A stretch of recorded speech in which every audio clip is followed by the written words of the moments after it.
Asistolia, la muerte desde dentro. Un podcast de Aimar Bretos y Víctor Olazábal.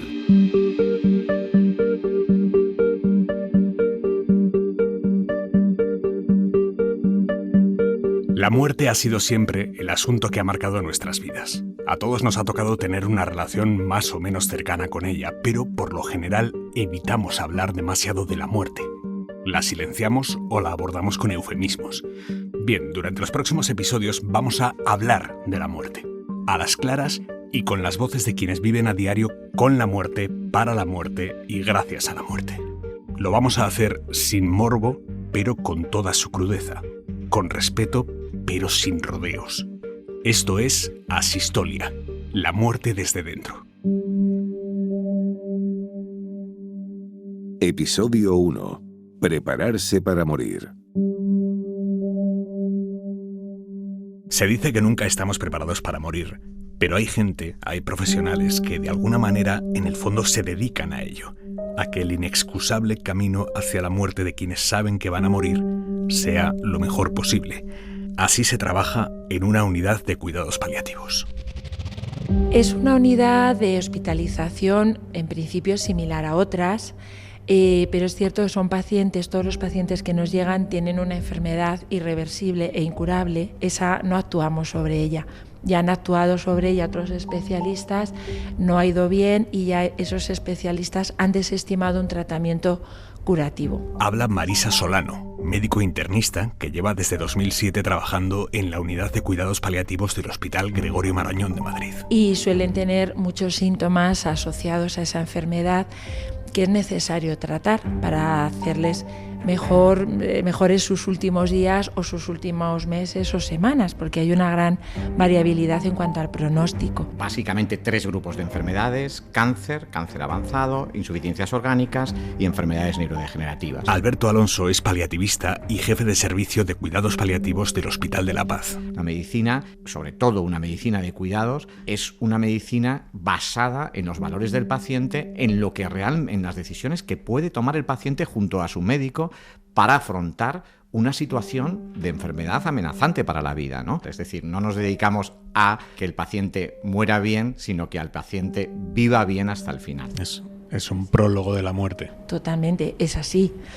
Y nosotros cuando nos lo dicen, a veces te lo verbalizan, que tienen miedo, que no querían que fuéramos a verles, otras veces no te dicen nada, pero la cara de susto es impresionante, ¿no? Cuando entramos y nos presentamos. ¿Cuál es el momento para empezar cuidados paliativos? Desde luego no es cuando acaba el tratamiento específico, ahí estamos demasiado tarde, es en un punto intermedio entre el inicio de la enfermedad, de esa enfermedad avanzada y ya la falta de perspectivas también curativas. Por eso es importante, es decir, que todavía tengamos esos recursos y esas posibilidades, no por igual en toda España. El doctor Alonso trabaja mano a mano con la psiquiatra Ángela Palau, coordinadora del programa de psicooncología y dolor crónico de La Paz. Y eso también hay que tenerlo en cuenta, no es la misma muerte en una comunidad autónoma que en otra, no es la misma atención en un sitio que en otro, no todos los hospitales tenemos los mismos programas de enlace, ni tenemos los mismos soportes como tenemos a lo mejor aquí,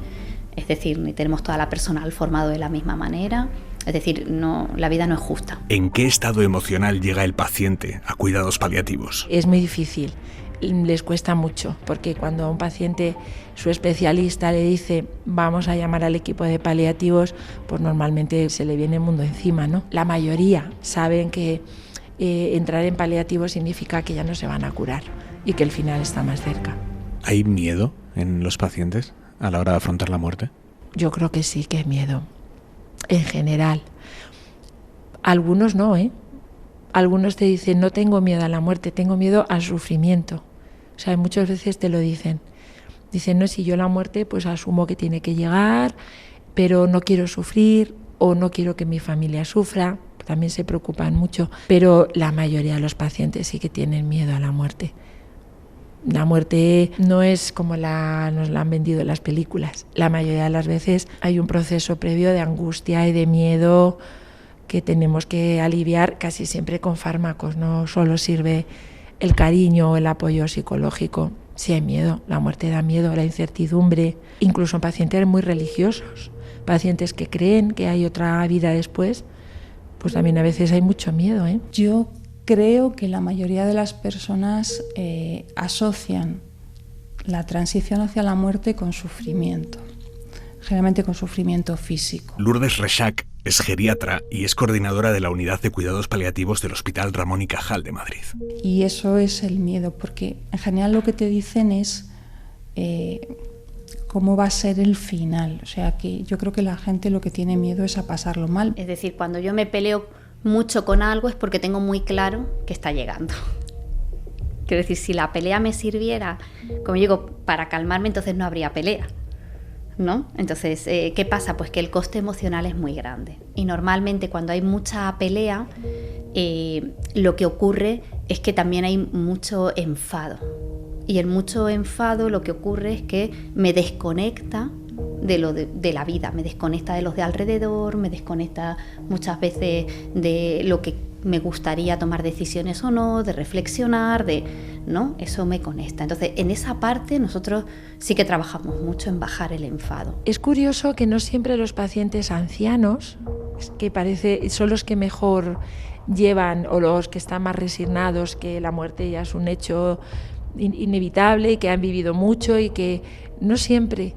A veces encontramos gente muy anciana que se aferra a la vida y no quieren morir y pelean y luchan. Y hay, sin embargo, a veces gente de edad media, incluso gente joven, encontramos pacientes con una claridad de ideas, no siempre, que dicen, bueno, pues hasta aquí hemos llegado, lo que no quiero ahora ya es sufrir. También es cierto que hay casos en los que el paciente necesita alargar su vida unos días, pues porque quiere ir a la comunión de la nieta, a la boda de la hija, a la graduación del hijo. Y en esos casos a veces hacemos un poquito más de esfuerzo porque tenga un poquito más de tiempo, a lo mejor con una transfusión de sangre que le da un poquito de margen de vida o algún otro tratamiento para alargar un poquito. Pero cuando hacemos eso es porque el paciente te lo pide. Y después de que pasa ese acontecimiento que para él o ella es tan importante, pues ya se retira, ¿no? Ese tratamiento tan activo que ya no tiene mucho sentido, y volvemos a ser como más paliativistas. No se puede evitar el sufrimiento del todo. A día de hoy no tenemos técnicas para evitar el sufrimiento. La realidad es que hasta que un paciente no está bajo una sedación paliativa profunda, siempre hay algo antes que hay un sufrimiento. El físico es más fácil de quitar, un dolor, una disnea, no siempre lo quitamos al 100%, pero se podría llegar a quitar al 100%, sin llegar a sedar al paciente. Pero el sufrimiento psicológico es imposible. O sea, por mucho que aliviemos, el paciente sabe que se va a ir y siempre va a tener momentos de sufrimiento. Lo que ocurre que, bueno, pues hay que trabajar también el sufrimiento. En la vida sufrimos y hay que aprender a, bueno, pues aunque estoy sufriendo, vamos a tirar para adelante y aliviarlo al máximo. ¿Se puede conseguir una muerte en paz? Sí, se puede conseguir una muerte en paz. Nosotros vemos muertes en paz, muertes rodeadas de las familias que todo el mundo le gustaría tener. ¿Siempre es posible eso? No, no siempre es posible eso, porque realmente eso lleva un tiempo de adaptación como persona, como familia, pero evidentemente la muerte es un hecho doloroso al que con nuestra capacidad de adaptación podemos adaptarnos y podemos hacer que no sea tan duro como puede parecer en un principio.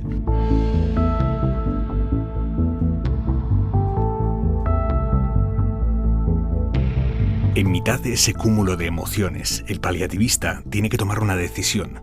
¿Cuánta información se le da al paciente sobre lo que le está pasando? Lo primero que tenemos que saber es lo que el paciente quiere saber, y para eso tenemos que escuchar. No podemos informar sin escuchar. Muchas veces el paciente sabe mucho más de lo que nosotros creemos que sabe. Lo primero que tenemos que hacer es preguntar. ¿Qué te preocupa? ¿Qué sabes de lo que te está pasando? El hacer preguntas y ver cómo el otro las responde nos da a nosotros la capacidad para entender qué es lo que quiere saber y lo que no. Para el paciente que quiere saber mucho, ¿es bueno saber mucho, saberlo todo? La incertidumbre es la peor de las circunstancias. Yo creo que todos hemos pasado por incertidumbres, no sé, nuestro hijo sale de noche y qué estará pasando, Eso le pasa también al paciente. Entonces, si el paciente necesita saber, es que necesita saber.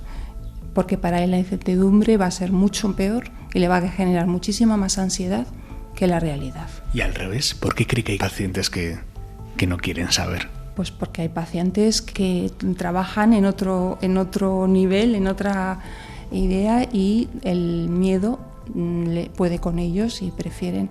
Yo recuerdo una enferma que me dijo una vez: doctora, yo ya sé lo que tengo, pero no quiero que usted me lo diga. ¿Es correcto que sean las familias quienes determinen cuánto sabe el paciente? Totalmente incorrecto. Totalmente incorrecto. Y eso es una de las grandes guerras que tenemos, porque es muy frecuente que nos esperen en la puerta de la habitación para decirnos: mi padre no sabe nada y no queremos que sepa nada. Bueno, vamos a ver qué sabe y qué quiere saber. Y en función de eso, pues veremos cómo se le va informando si quiere saber. Tampoco podemos enfrentarnos a las familias de frente. Son personas sufrientes que están perdiendo a un ser querido. Bueno, pues a veces el truco está en hacerle las preguntas al paciente delante de la familia para que ellos perciban cuál es la necesidad de ese paciente. Las necesidades pueden ser diferentes según el estado en el que se encuentre el paciente, pero una cosa es segura en cuidados paliativos. En ese proceso final, su cuerpo se va apagando. Creemos que siempre lo último que se pierde es el oído y el tacto, porque notas que a veces un paciente está sedado profundamente, pero al hablarle la familia, a veces notas en el rostro cierto cambio de expresión o como que intentan parpadear, notas algo, igual con el tacto. Cuando los tocas en las manos o muchas veces los tocamos así un poco la cabeza, les acaricias, es algo muy sutil, pero notas cierto cambio en su expresión y sobre todo si lo hace la familia, pero a ciencia cierta no lo sabemos. Como creemos que es así, pues siempre recomendamos, aunque estén dormidos, no hablar delante de ellos de cosas que le puedan alterar, que pueda llegar a enterarse, y sí que les decimos a la familia: diles que eres fulanito, diles que, pues nada, que esté tranquilo, que estáis aquí, que va a ir todo bien. ¿Es bueno coger de la mano al paciente? En general sí, pero claro, cada paciente es un mundo. Como generalmente ya los conoce, yo sí soy muy de tocar, y nuestras enfermeras, otros compañeros míos son menos. Entonces, si tú en un momento dado ves que el paciente está emocionado, que está mal, y le coges la mano, si notas que hace un poquito un extraño, que te mira raro y tal, dice: uy, este paciente quizá el contacto físico no le conviene. Pero si notas que te la coge o que en ese momento se echa a llorar, que no te la suelta, ya te das cuenta que quizás sí que le viene bien, y les hace muchas veces llorar. Simplemente cogerles la mano y decirle: no te veo bien, te noto triste, o le noto triste, depende de cómo le llames. Ya, ¡bum!, echan a llorar. Yo creo que en general es bueno, y a partir de ahí pues casi siempre somos muy de coger de la mano cuando hablamos con ellos, sobre todo cuando tenemos que decir alguna mala noticia. En los hospitales son lugares de sufrimiento, entonces realmente tendría que formar parte de nuestras habilidades de entrevista y de nuestras habilidades como profesionales sanitarios la comunicación de malas noticias, porque eso es lo más seguro que vamos a tener cuando entremos a trabajar. Que nos va a tocar comunicar malas noticias, nos va a tocar acompañar en procesos que no son lo que esperamos, que van a ir mal, que se pueden morir. Eso debería, lo tenemos asegurado. Y en cambio sigue siendo una asignatura pendiente. Porque cuando transmitimos una mala noticia, el paciente se bloquea, el paciente quiere estar con alguien, generalmente. Entonces, muchas veces le decimos que venga con todas las personas que sean sus referentes, porque eso ayuda a comprender la mala noticia, porque luego va a hablar, entonces preferimos ser nosotros los que informamos a todos, y porque eso le va a ayudar al paciente. Siempre hay familia. Todos los pacientes en paliativos están acompañados. No. Hay mucha soledad, hay muchos pacientes que no tienen a nadie, o tienen un sobrino lejano que de pronto pues es el único, ¿no? O un primo, pero también hay mucha gente sola. Hay gente sola. Más que quizá ancianos y tal, pues gente marginal. A veces hemos tenido pacientes que vienen de la cárcel o vienen les dando al tercer grado por la enfermedad y no tienen a nadie, o que viven en albergues. Cualquier cosa que es un problema a lo largo de la vida, al final de la vida suele ser lo más, porque tus necesidades son mayores.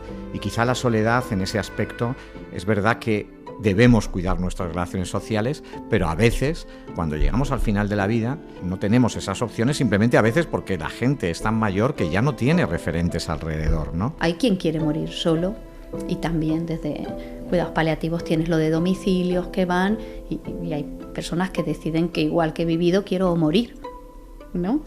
O sea, no hay esa necesidad a veces de tener esa compañía que quizá desde otros lugares de valores. Para mí es valioso morir acompañada, pero también podría ser valioso no hacerlo porque es mi forma y es lo que es coherente conmigo, ¿no? La soledad está detrás de muchas enfermedades psiquiátricas y la soledad está detrás de muchas muertes en mala situación.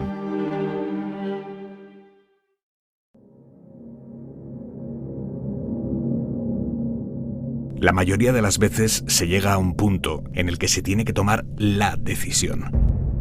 Hay que sedar. Llega un momento en el que vemos que los síntomas pues, no conseguimos controlarlos. Se habla mucho del dolor, pero la sensación de ahogo puede ser peor que el propio dolor, por ejemplo, ¿no? Entonces nosotros somos los que le ofrecemos al paciente, le decimos, no hemos conseguido controlar este síntoma, la única forma que tenemos de controlarlo sería que esté dormido para que no lo perciba. ¿Prefiere estar dormido o seguir despierto?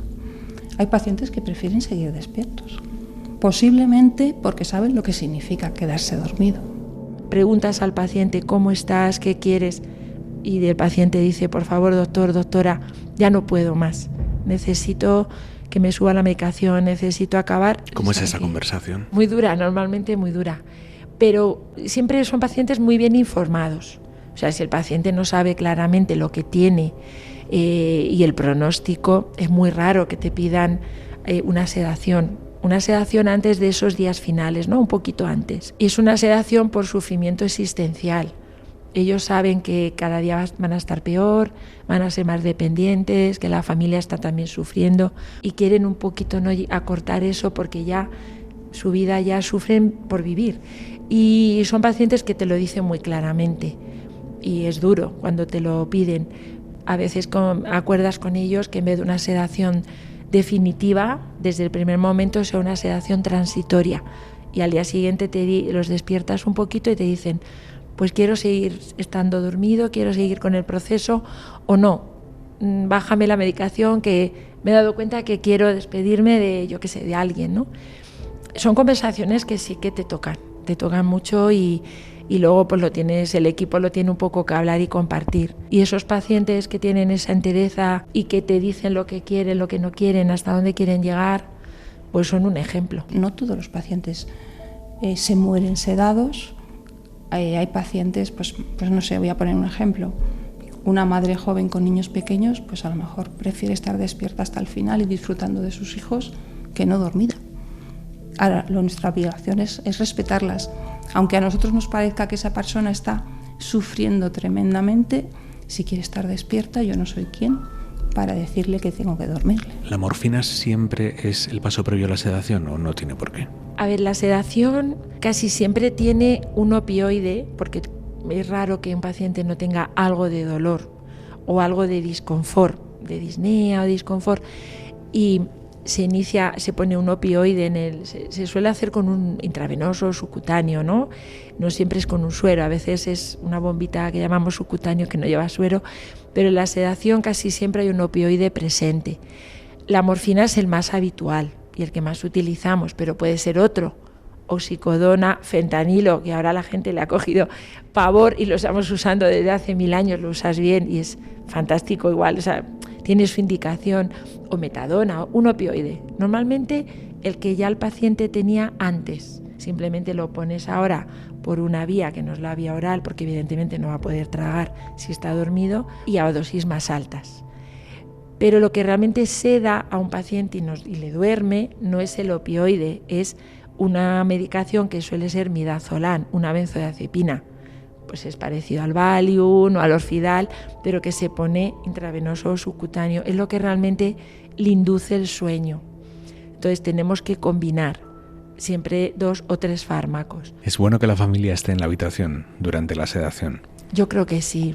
y que acompañen. Lo que ocurre que es cierto que la sedación, el paciente también hay que hablarle, pero suavemente y no todo el rato, no hay que estimularle. Si queremos que se duerma es un contrasentido que la familia esté estimulándole. Hay quien quiere quedarse, hay quien prefiere no, pero la mayoría de la gente se queda y bueno, pues están cogiéndole la mano mientras que los estamos durmiendo. Y siempre además todo lo que hacemos lo hacemos delante de ellos para evitar también suspicacias. También les aconsejo que se turnen, o sea, hay veces que si tienen la suerte de ser 5 o 6 hijos, pues si se quedan todos a la vez, se agotan todos a la vez. Entonces, pues que hagan turnos y que vayan, pues eso, unos se vayan a dormir a casa, pero que, hombre, yo creo que parece humano el acompañar a la persona que se está muriendo.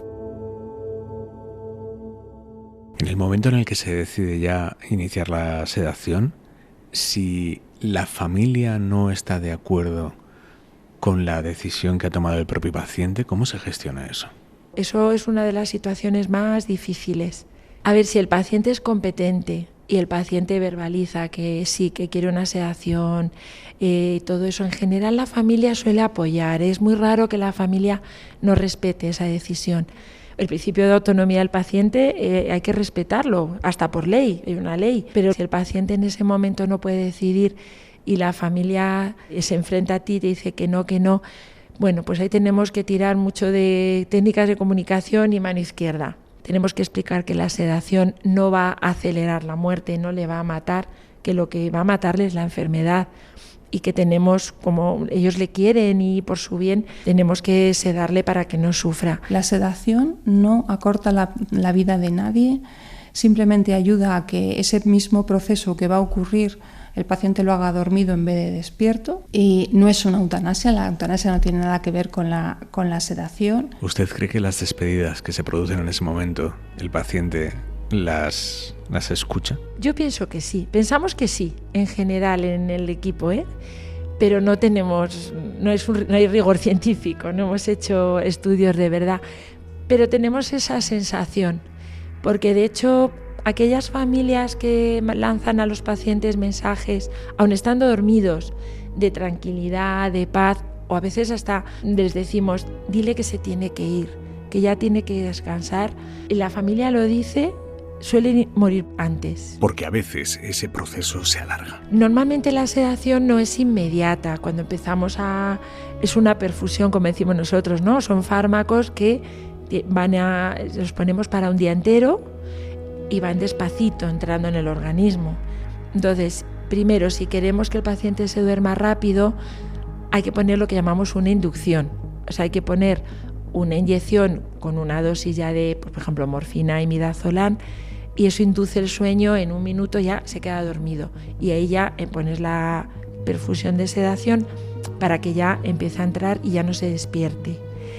Lo que ocurre es que se van quedando dormidos y el cuerpo, pues claro, el cuerpo va estando inerte, ya no se mueven por sí mismos, no abren los ojos, no hablan. Sí que es verdad que hasta que llegamos a un nivel profundo de sedación pueden pasar muchas horas, y si, por ejemplo, los enfermeros le tienen que asear, le tienen que cambiar las sábanas y ven que se despierta, hay que poner lo que llamamos rescates, pues otra inyección más directa para que vuelvan a dormirse, pero efectivamente el cuerpo ya no hace nada. Entiendo que hay familias que, desde su buena intención, les pedirán a ustedes acelerar el proceso, subir las dosis de los fármacos. ¿Eso se puede hacer? Se puede hacer, o sea, es lícito porque ya es un paciente que ya sabemos que incluso tenía que haber fallecido un poco antes, ¿no? Pero es que aún haciendo eso y quitando el oxígeno y no poniendo ni una gota de suero, hay pacientes que viven muchos días. ¿Por qué? No lo sabemos. Hay alucinaciones en el momento previo a la muerte. Responde el neurólogo Jaime Masjuan, jefe de neurología del Hospital Ramón y Cajal. No, alucinaciones como tal no, porque generalmente el paciente ha bajado el nivel de conciencia. Alucinaciones puede haber a veces el proceso, si la enfermedad neurológica es la causa de la muerte, es un proceso agudo que puede producir alucinaciones en forma de ataques epilépticos parciales o cuadros de encefalitis, pero no es lo habitual tener alucinaciones antes de morir. La idea está extendida de que vemos pasar nuestra vida justo antes de morir, eso tiene lo común. Yo creo que hay mucha filosofía detrás. O sea, no tiene ninguna base científica eso. Yo no la conozco.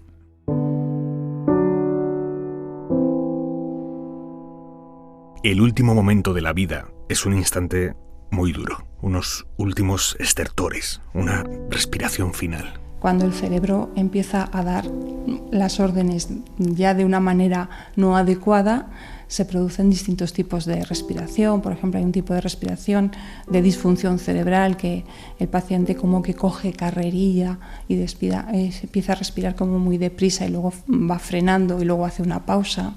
Otras veces lo que vemos sobre todo son pausas que se van haciendo cada vez más largas y a veces después de una pausa el paciente como que vuelve a respirar y más deprisa de lo habitual. Lo que más suele impactar es algo que tiene muy poquita importancia, que son el ruido de las secreciones, lo que la gente llama los estertores. Los estertores son más esas flemas que se suele decir en la literatura y tal. Los estertores de la muerte pues son mucosidad, que ya no tosen, pero todos producimos mucosidad a diario y la vamos tosiendo y no nos damos cuenta. Ellos ya no, entonces es como un cada vez que respiran se oye la mucosidad, como que sube y baja. Eso es el estertor en sí, pero también es verdad que a esos últimos respiraciones agónicas o amnéusicas que se llaman, también a veces en la literatura sobre todo se llaman estertores y sí son las últimas respiraciones. Los expertos aseguran que aunque lo parezca, el paciente no sufre en ese instante agónico. El paciente sedado está muy tranquilo, precisamente para eso lo dormimos, ¿eh? El paciente no sufre con eso. Lo que hacemos siempre es intentar secar esas secreciones para que abulten lo menos posible y suenen menos, pero nada más. No, el paciente no sufre con eso. La sedación hace que el paciente no sienta ahogo. O sea, la sensación de ahogo o de disnea es una sensación subjetiva. Si tú anulas el cerebro y lo tienes dormido, el paciente no siente que se está bajando su oxigenación, que ya no tiene una oxigenación buena. No lo siente.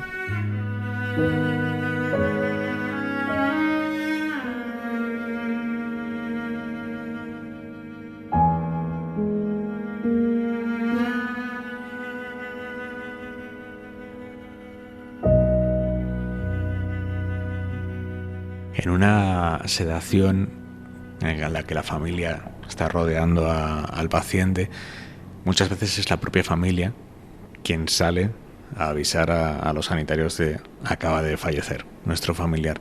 ¿Cómo se determina la muerte en ese momento? Normalmente siempre va primero el enfermero o la enfermera y lo que hacen, bueno, pues siempre primero ves al paciente, ya tenemos mucha experiencia y tú ves por el color, ves que no respira, pero después ellos también, como si es el médico igual, le tomas el pulso central, sobre todo en el cuello, le auscultas, ves que no, oyes que no hay latido, ves que no hay respiración, estás un poquito cerca del paciente unos minutos y ves que no hay latido, que no respira y con eso nos sirve. En la unidad de cuidados paliativos. Es cierto que en otras unidades de hospitalización por protocolo se hace un electrocardiograma para ver que está en asistolia, que sale una línea recta.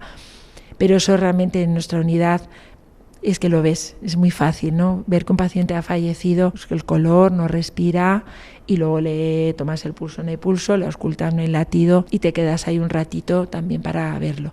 Y luego el enfermero siempre avisa al médico. Y va un médico, el de la planta, o viene el médico de guardia y vuelve a hacer lo mismo.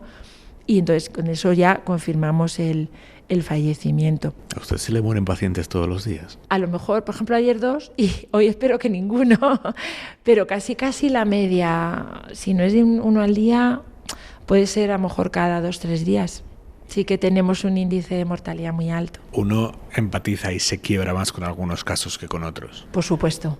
Sobre todo cuando te identificas con ese paciente porque quizá tenga tu edad, quizá tenga niños o algo que te recuerda eso, algún familiar, algún amigo que has perdido.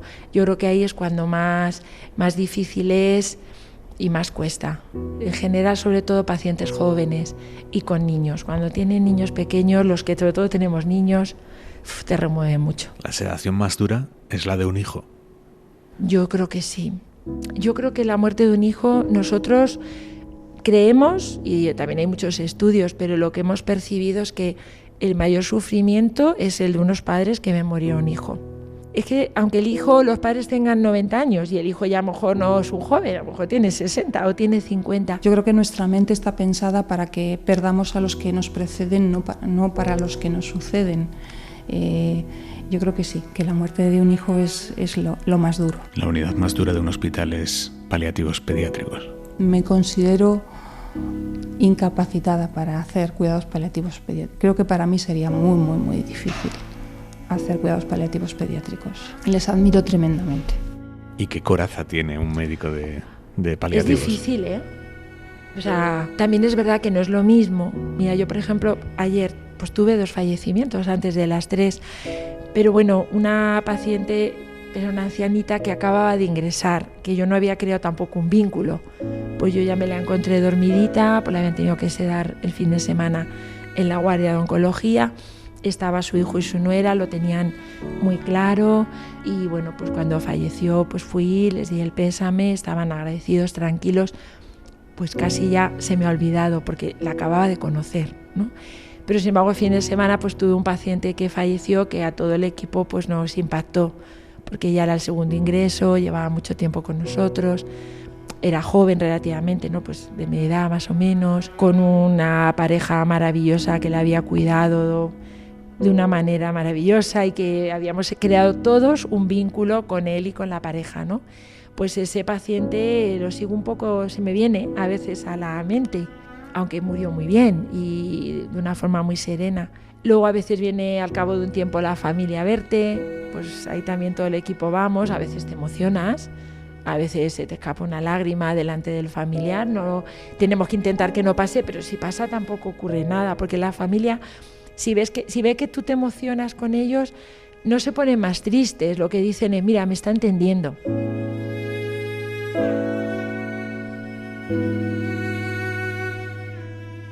¿Ustedes reciben apoyo psicológico para gestionar la muerte como rutina? Formal no, o sea, un apoyo, tenemos psicólogos para los pacientes y familias, para nosotros no, sería importante. O sea, de una forma informal, yo creo que a diario tenemos ese apoyo tanto de los psicólogos como de nuestros compañeros. ¿Cómo llega entonces un médico a una unidad de cuidados paliativos? Tiene que haber una vocación especial para un trabajo que está en contacto permanente con la muerte de las personas a las que ese médico está cuidando. Yo creo que todos los que estamos en paliativos, por lo menos mi caso sí es, pero un gran porcentaje de compañeros también, hemos tenido alguna experiencia temprana de algún familiar con la muerte y muchas veces con cuidados paliativos.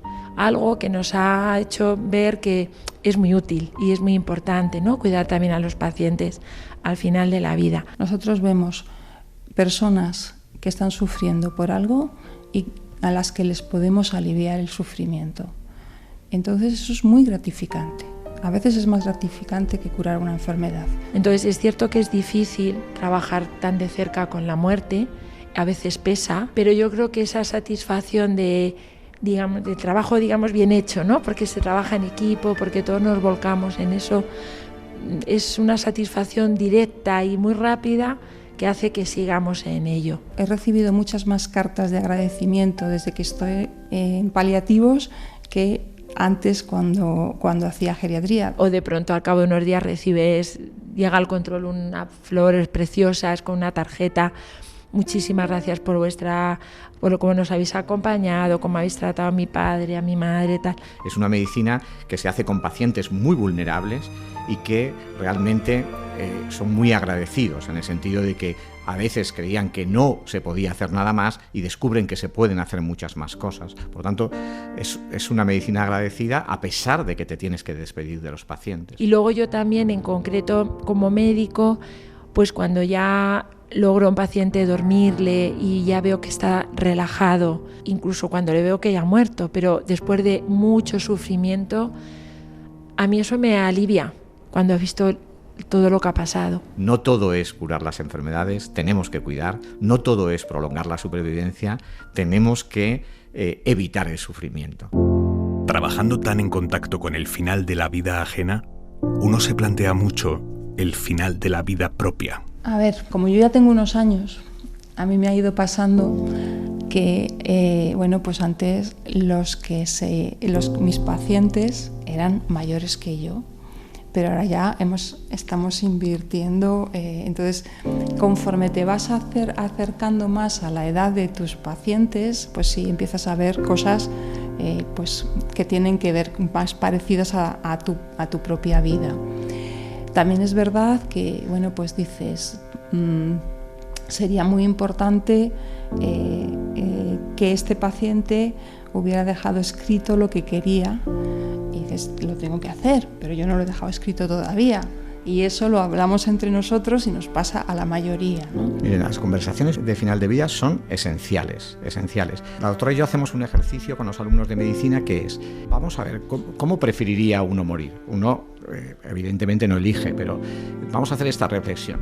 Y cuando se les pregunta, la mayoría responden, no, yo de entrada yo prefiero morirme de un accidente agudo, de una cosa sin enterarme, ¿no? Esto es lo que dice la gente.